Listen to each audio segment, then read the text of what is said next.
જય માં શીતળા જે મેસેજ ફોરવર્ડ થયેલો હતો અને એમાં મારા તરફથી માં શીતળાના મંદિરની જે કેમ લેટ થઈ રહ્યું છે એની માગણી હતી. તો ભુવાજી જોડે અમારા ટોટલી વાતચીત થઈ ગઈ.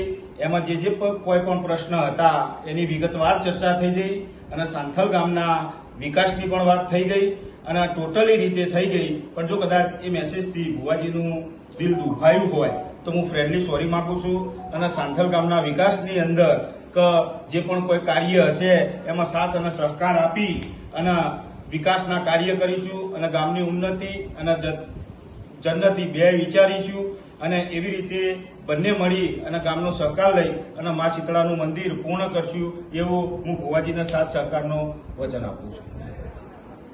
જય દીપોમાં, જય માતાજી. મારા વાલા ચાહકો મિત્રો, જય શીતળામાં, હર મહાદેવ. મિત્રો,